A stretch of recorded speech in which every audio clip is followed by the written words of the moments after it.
So here we are. 4 students are getting the axe. 6 organizations are getting the axe for standing up this semester and for fighting for these things. They're getting the axe not for what they did, but for what we have done. They spoke for us. They were part of us. They have been singled out, and they're going to be chopped off. We were told the following: if President Kerr actually tried to get something more liberal out of the regents in his telephone conversations, why didn't he make some public statement to that effect? And the answer we received from a well-meaning liberal was the following. He said, would you ever imagine the manager of a firm making a statement publicly in opposition to his board of directors? That's the answer. Well, I ask you to consider, if this is a firm, and if the Board of Regents are the Board of Directors, and if President Kerr, in fact, is the manager, then I tell you something, the faculty are a bunch of employees, and we're the raw materials. But we're a bunch of raw materials that don't mean to have any process upon us, don't mean to be made into any product, don't mean to end up being bought by some clients of the university, be they the government, be they industry, be they organized labor, be they anyone. We're human beings. There's a time when the operation of the machine becomes so odious, makes you so sick at heart that you can't take part. You can't even passively take part. And you've got to put your bodies upon the gears and upon the wheels, upon the levers, upon all the apparatus, and you've got to make it stop. And you've got to indicate to the people who run it, to the people who own it, that unless you're free, the machine will be prevented from working at all. Hi folks, and welcome to another video from aplaintruth.info. Today is August 8th, 2017. And I wanted to be giving a heads up to this new meme they're bringing out, and you can see the slow boil they're doing on it. We'll get into that in a little bit. But this was an article in the New York Times as of 2 days ago, August 4th. Front page, left-hand column, New York Times printed section, so you know it's important when they put it front page, left time. Journal of record, the New York Times. Everything fit to print, so they say, but it's what people read, pay attention as intellectuals, and this is how they program the masses, so I just want to get into it. So behind Berkeley's semester of hate, talking about UC Berkeley, when far left meets far right, sparks fly, students from both sides discuss their political burnings. Standing around, not doing anything. Look at them. There's a number of riot cops here. There's clashes and fights and people getting seriously hurt and injured, but these guys are just standing there. Why are they standing there, not doing anything? There's those guys, and there's people getting seriously hurt over there. Like, this is insane. This is nuts. It makes no sense at all. I guess they want this to happen. I guess this is their bigger plan of divide and conquer, or just letting the situation get out of hand. As we're gonna go over there and show you the craziness that's happening. Again, this is Rudowski of wearechange.org, reporting to you live as real independent media, supported on patreon.com/wearechange if you want to see it grow, if you want to see it expanded. Again, more fist fights, more clashes happening right now. Look at it. Look at it.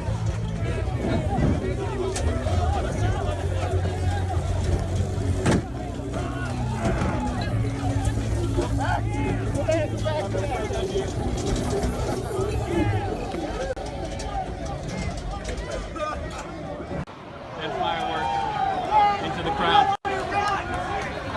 This situation is totally out of hand. We get more rocks being thrown, more glass, people getting severely hurt. And Antifa is deploying their usual techniques. They also have bear maces. You saw the lady who was pepper sprayed there. A lot of people have been bloodied. Hey, how you guys doing? Pleasure. Love you guys. Pleasure.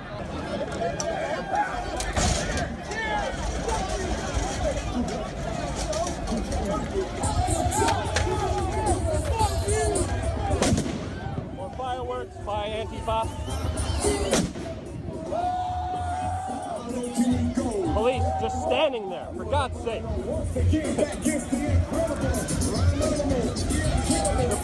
The pro-Trump people, the pro-free speech are not backing down.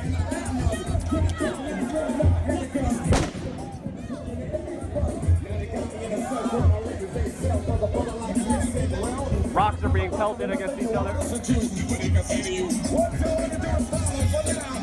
insane. Again, Follow for more on youtube.com/wearechange, youtube.com/wearechange. More live coverage. We do live videos also on facebook.com/wearechange.org.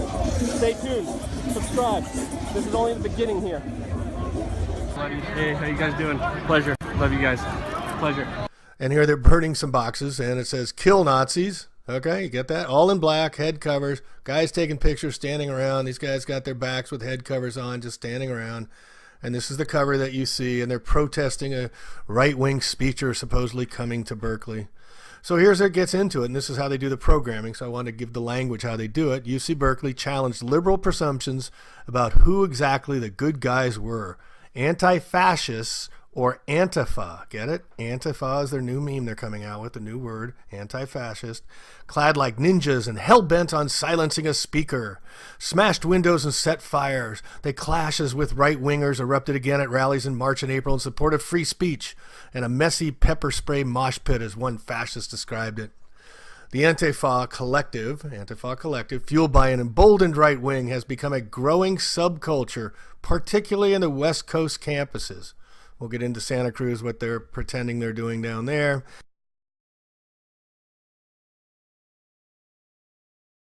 Entire campus building. It's happening right now at UC Santa Cruz. They're demanding more housing and resources for African-American students.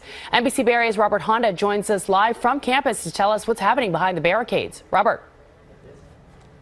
Well, Janelle, protesters have vowed to stay until their demands are met. Now, sources tell me no police action is planned, so it appears protesters will be able to stay at least until they meet with the chancellor tomorrow.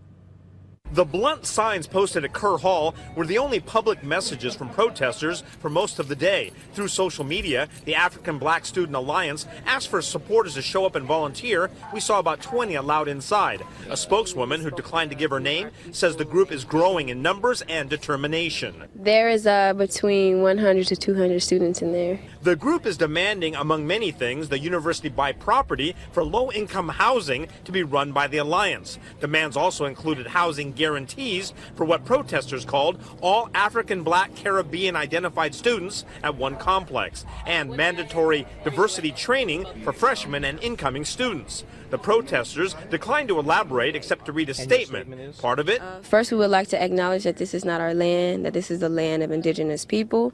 In recognition of the settler colonialism, we are using the word reclaim instead of occupy. The university's vice chancellor and other officials met students at Kerr Hall and took a walk to discuss the issues. No progress was reported, but protesters remain optimistic.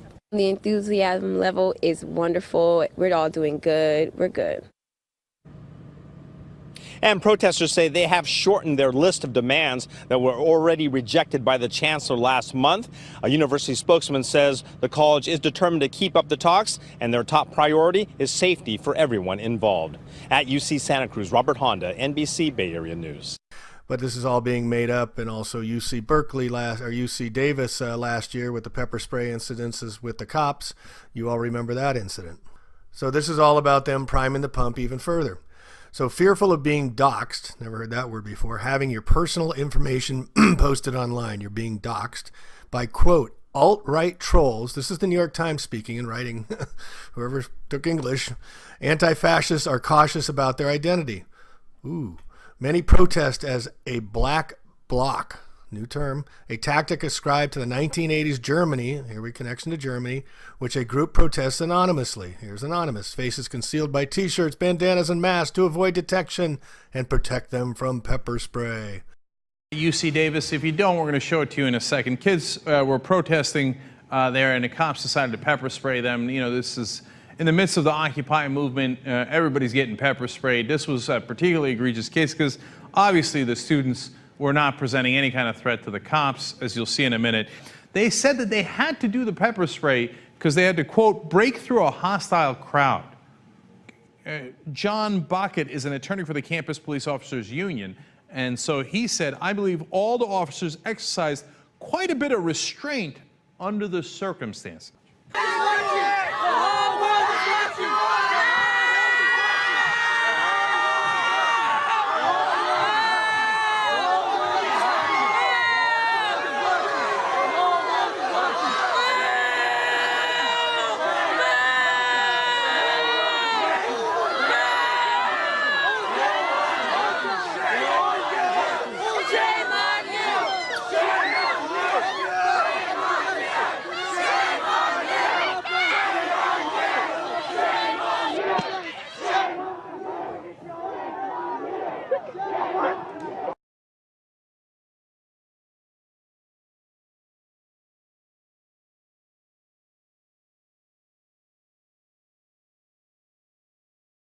Antifa is actually more label than organization. Who's labeling? Whose organization?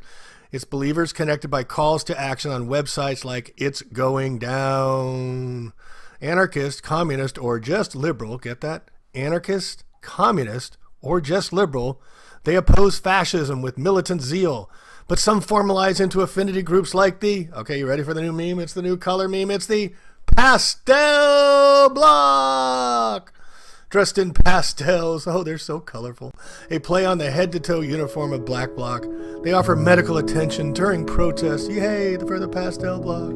But the Black Bloc is often seen as mostly white males. Ooh, categorized, label. Looking to wreak havoc for their cause. New York Times, folks. New York Times. All right, so here's an example of an Antifa black standing tall, proud in front of the building. I'm not afraid. Neil Lawrence, Antifa, and linguistics major. He knows how to talk. He's an Antifa.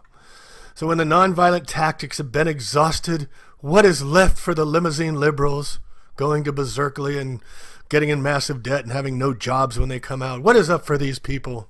So the Antifa wanted to show up in mass to demonstrate opposition at an alt-right free speech rally. Announcements on flyers from campus called for a Defend the Bay Bloc Party. Now we got the Bay Bloc Party. We got Black Bloc, Pastel Bloc. Now we got the Bay Bloc Party and cookout. We got to eat. With a request to bring friends a mask. Wait, bring friends. Bring a mask, BYO mask, and food to share if you can. But Mr. Lawrence said, Mr. Antifa member, nobody wanted a street fight. We're having a cookout. But when the Antifa got there, some with makeshift weapons. Oh no, it's a rubber band slingshots. And an M80 firecrackers. Oh my gosh. Fighting broke out, and each side blames the other. I'm only 5'2", sir. What can I do?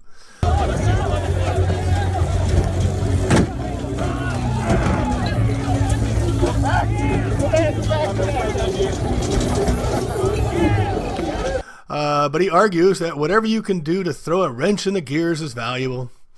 That's a reference to Mario Savio. Says we had to put the gears in the wrenches of the Vietnam War. Completely different narrative. That guy was real. So anyway, this thing just keeps going on, building the Antifa theme. But here it gets into the connection. Remember, we had the 1980s movement. Now they're connecting to 1964 in Sproul Plaza at the UC Berkeley. And now a pretty big part of me is feeling safe on my campus. It doesn't seem crazy to say is that there not be any Nazis here. So now they're connecting it to the Nazis. And you can see how this keeps going. Oh, another Antifa member with his red mask, and trans lives matter, and black lives matter, and all lives matter. Let me care for them all, and I'm willing to fight and go to battle with these these right-wingers for everybody's rights. People need to understand this whole thing, this conflict, isn't about free speech. So here they bring in the Muslims, dissents, and here they're bringing in everybody. Trump campaign rally. Here we go against Trump and the right-wingers. Here the Antifa. He predicts more violence for the new school year. Yiannopoulos has announced a week-long tent city in Sproul Plaza. Ooh, who's going to fight who? Vowing in Facebook to bring an army if I have to this September, folks. And here you see the book, and this is Nathan D'Amigo, who said he punched a woman and is proud of it. Race in the 21st Century he has on here, his computer. And serve your people, defend something, and he's got some Tabasco sauce here, little meme being set into your head. So this is Nathan Domingo was caught on a video punching a woman in the face, and he's not apologizing for it. New York Times. I feel that I was completely within reason. Here he is doing his race in the 21st century. We are organized people to put pressure on the institutions to engage us in dialogue, to challenge their students to greater exposure to ideas that are censoring on campus, blah, blah, blah. When school resumes, Mr. D'Amago plans to step it up by setting tables on campuses with Identity Evropa t-shirts and banners. And at UC Berkeley, he laughed, we got some plans. So you see how they're setting this all up? We're going to come there with more of our right-wing speakers, Mr. Women punching, race in the 21st century, Antifa, left, liberal, communist, whatever is going to be there too. So this is all part of their meme. But let's go back to the history of this stuff. And here you can go back. This is April 18th, 2017. Now this article in the New York Times was just the other day. What is Antifa, and why is the media so reluctant to expose it? Here's your conservative review. They're setting the memes, folks. This was April 15th after the Coulter thing in Berkeley. And now you got this guy here. You've got Freedom Bank. He's got the flag backwards. Supposedly this guy's bleeding from the head, and it's spilled on the Stop Liberal Intolerance. And a couple guys in helmets in the background. This guy's, protecting himself from UV. And then we got the spleef guy over here, Real Leaf and stuff. All the little memes are being put in front of us. So are all Trump supporters violent white supremacists? That's how they start this article in the Conservative Review. Berkeley during a speech from Trump backers while the opposition are simply opposing fascism. Remember Antifa. Rocks were thrown, sticks and skateboards were used to beat people. I'm going to show you a little bit of that in the Luke Rudowski ridiculous, or maybe we'll get into that now. Let's look at Luke Rudowski, who's supposedly Mr. Alt News with Alex Jones, reporting on all the violent action at Berkeley during this event they said was throwing rocks and sticks and skateboards. Let's take a look.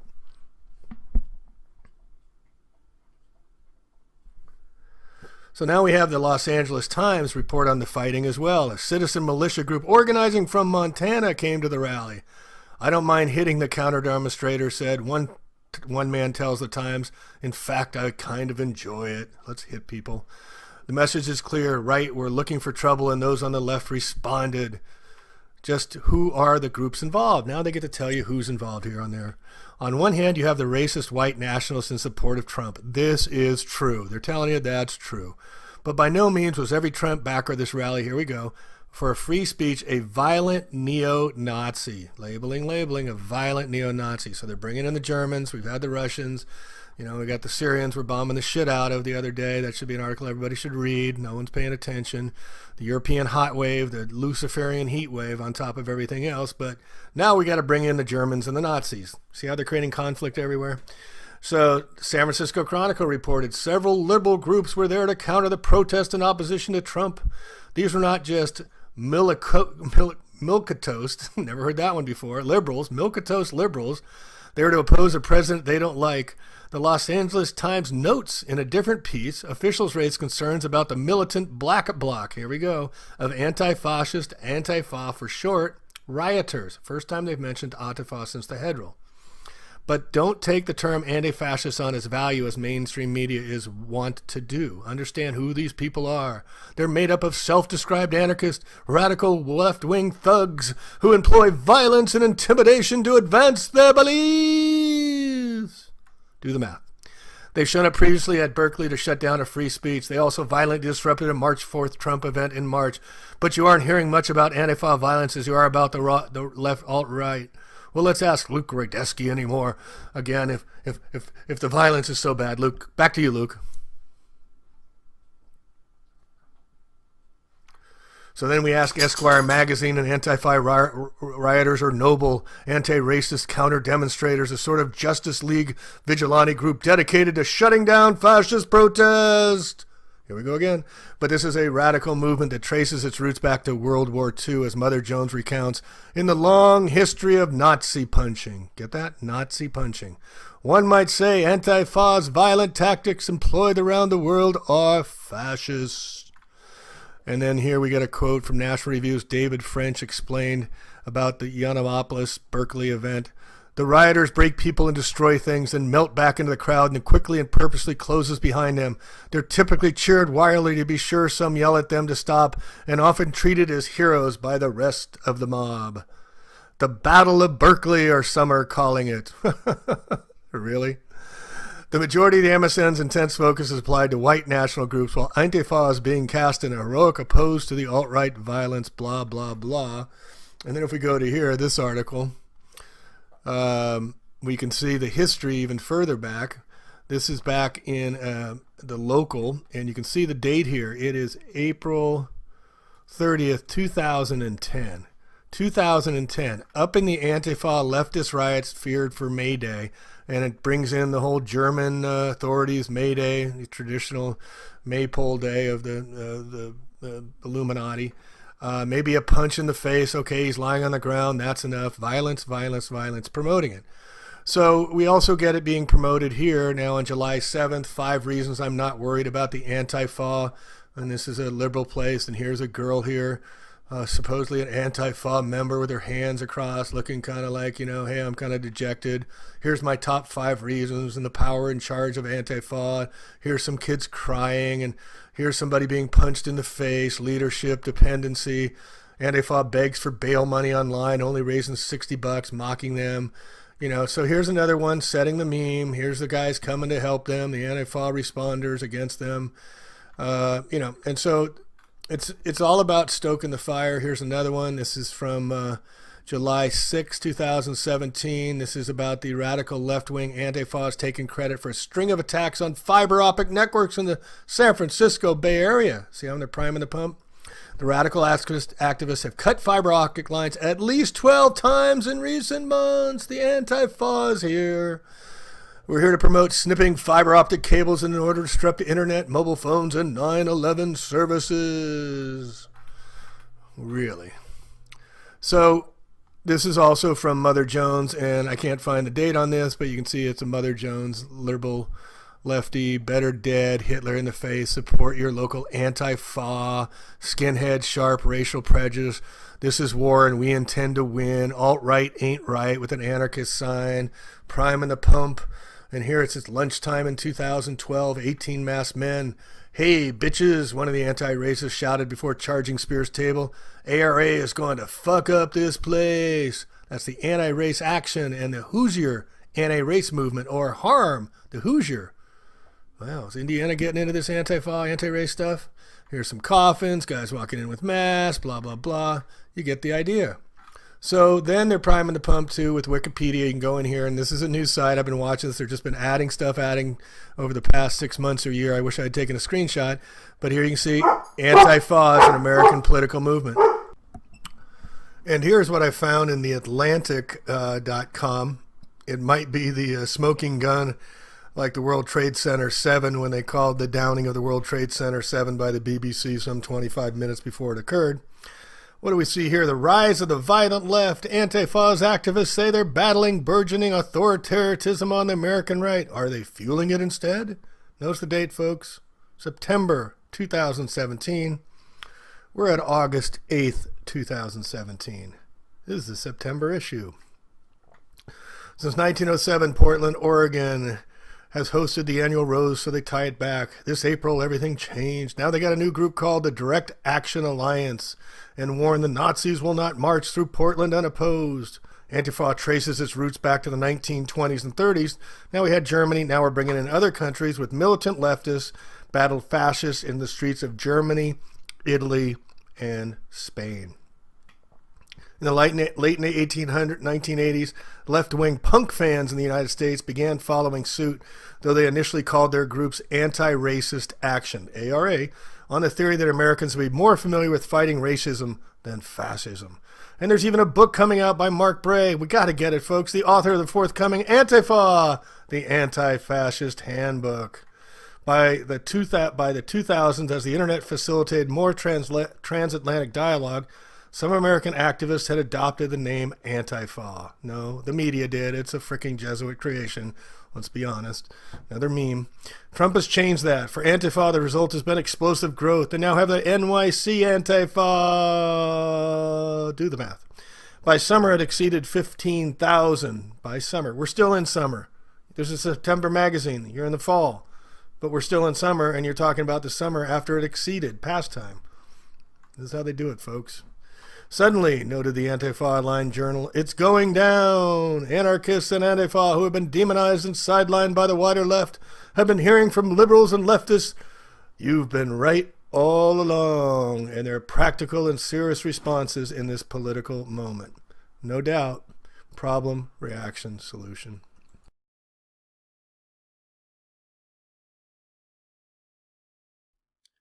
Here's an article from the Los Angeles Times, April 25th. University of California administration is paying excessive salaries and mishandling funds, the state audit says. The administration of the University of California pays top workers' salaries and benefits significantly higher than that of similar employees in the state. They failed to disclose the Board of Regents in public that it had $175 million in budget reserve funds while it was raising tuitions on its students, a state audit found. The audit triggered a dispute with UC President Janet Napolitano, who said charges of hidden funds were false. The audit of the president also found that it failed to satisfactorily justify its spending. It inappropriately screened surveys submitted by auditors, concludes that the Office of President amassed substantial reserve funds, used misleading budgeting practices, provided its employees with generous salaries and atypical benefits, and failed to justify its spending. Furthermore, we sought independent perspective from campuses, and the Office of President provides to them intentionally interfered with our audit process, Howell wrote.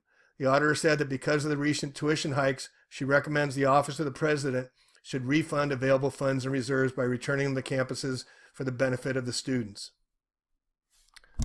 And here's an article in the Los Angeles Times as well. UC Regents take steps to streamline board operations. Here you see Jerry Brown, Governor, Jesuit, and Janet Napolitano, Jesuit, University of Santa Clara, former Department of Homeland Security. University of California Regents Wednesday approved a sweeping overhaul of the board, the first in 5 decades. This is July 20th, 2016, so less than 1 year ago. Also discussed continued financial challenges they say will hamper efforts to accommodate 5,000 new Cal students, despite a state funding boost. Yeah, because they're stealing all your money, folks. And also it goes down, the former regent, Velma Montoya, some UC faculty members and others had written critical articles and blogs saying the changes would diminish the regent's watchdog over the 10-campus UC system. So it's very easy to see how they were able to hide all this money until an honest state auditor brought it up.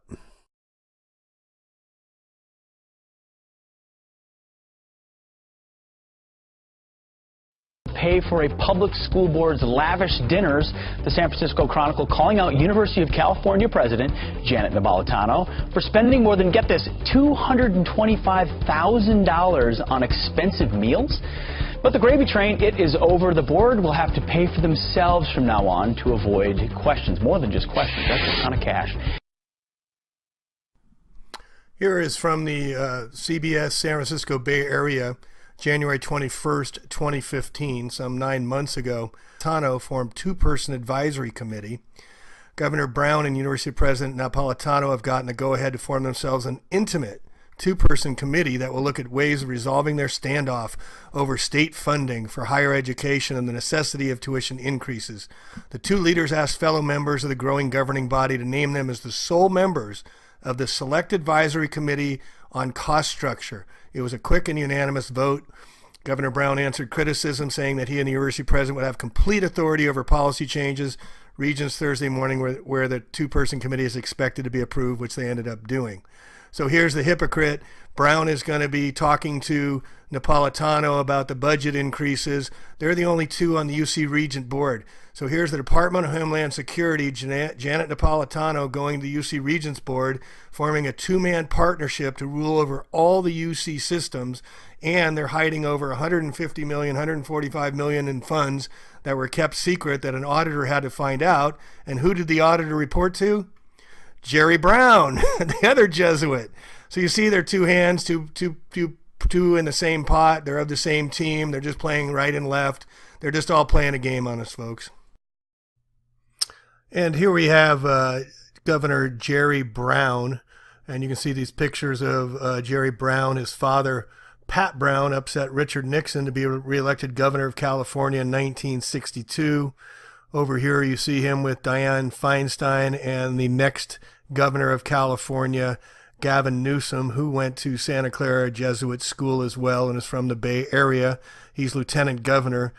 Brown has had his 2nd colon cancer operation, so they just substitute in Gavin Newsom, it would seem, if that were to work. And right here you see Bill Clinton. He went to Jesuit school at Georgetown, talking to a young moonbeam Jerry Brown and flashing him the Baphomet devil signal.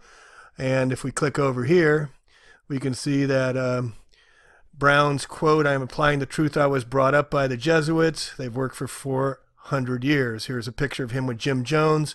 Jim Jones, you may remember, was the religious fanatic who took over 800 poor people down to Guyana and with the CIA's help, murdered them all. And here's Jerry smiling with him in the People's Temple. And there's a book, Season of the Witch, that you should read about Jim Jones' infiltration into San Francisco politics. But here you can see in Jerry Brown's life, he went to Santa Clara University, Jesuit school, Jesuit seminary to become a Catholic priest, University of California, Berkeley. Here he is attending seminary school in his Catholic robes. His father's inaugurated as governor, upsets Richard Nixon. Here's Jerry meeting Pope Paul VI. So you can see this man has intimate connections. He's a Jesuit, as long as Napolitano, and they're running the show, folks.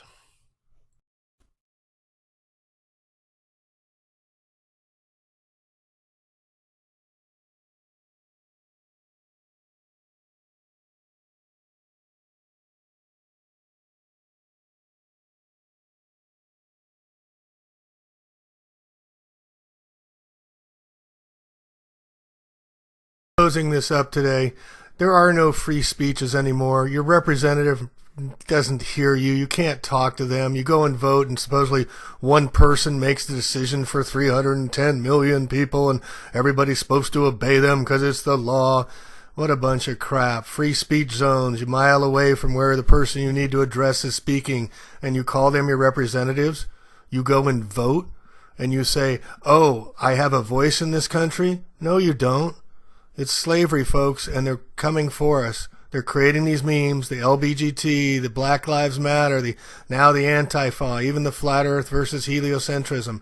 They're all memes to cause conflict. They want us to war with each other. Don't do it. Love one another.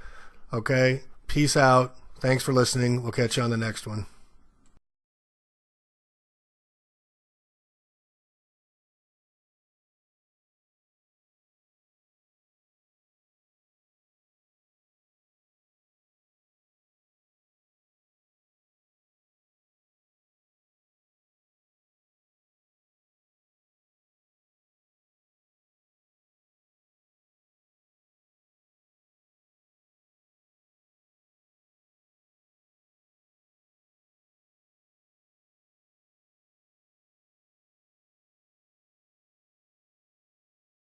The free speech protesters are not backing down, they're fighting back.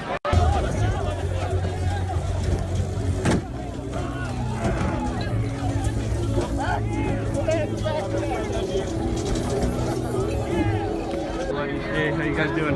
Pleasure. Love you guys. Pleasure.